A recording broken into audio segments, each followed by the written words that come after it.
పుల్ల పుల్లగా కారకారంగా అబ్బో. పచ్చి చింతకాయలు తీసుకున్నానండి, నేను 1/2 కిలో తీసుకున్నాను చింతకాయలు. పచ్చి చింతకాయలతో ఇప్పుడు రొయ్యలు ఎలా చేద్దామో మనం చూద్దాం. చింతకాయల్ని మనము ఫస్ట్ ఇలా ఇలా పైన ఈ మట్టన్ ఇలా తీసేసేయాలన్నమాట.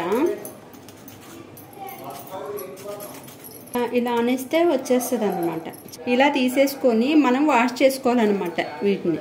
చూసారా ఇప్పుడు ఇలాగ వస్తుంది అనమాట. సరే ఎంత గ్రీనరీగా చాలా బాగున్నాయి కదా చింతకాయలు.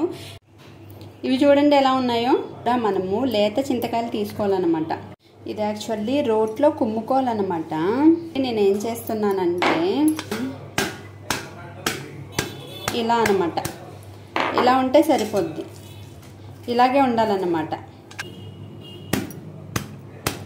కచ్చి పచ్చిగా ఉండాలన్నమాట.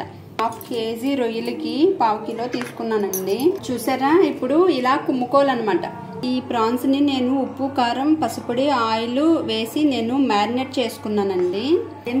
మీడియం సైజు కన్నా కొంచెం చిన్నవి 3 ఉల్లిపాయలు తీసుకున్నానండి. ముక్కుల్లో చింతకాయ తొక్కు, ఉల్లిపాయలు, 3 పచ్చిమిర్చి, రొయ్యలండి అన్నీ వేసేసుకోవాలి.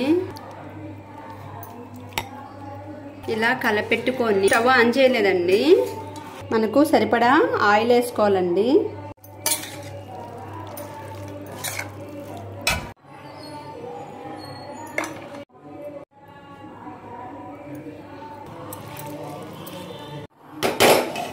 ఇప్పుడు ఇలాగా స్టవ్ వెలిగించి ఆన్ చేసుకోవాలండి. ఈ పచ్చి రొయ్యలు అన్నది never before ever after. Water వేసుకోవాలండి, మనము మూత పెట్టేయాలి.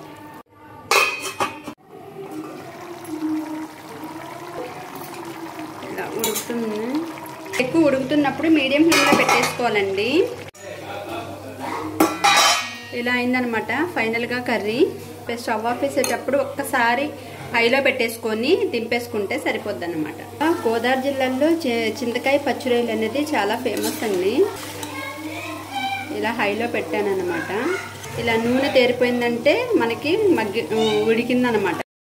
స్టవ్ ఆపేసాను, ఇలా వస్తుంది అనమాట. చాలా టేస్టీగా ఉంటుంది. మీరు కూడా ఒకసారి ట్రై చేయండి. వేడి వేడి అన్నంలో చింతకాయ పచ్చి రొయ్యలు వేసుకొని తింటే ఉంటుంది పుల్ల పుల్లంగా కారకారంగా అబ్బో.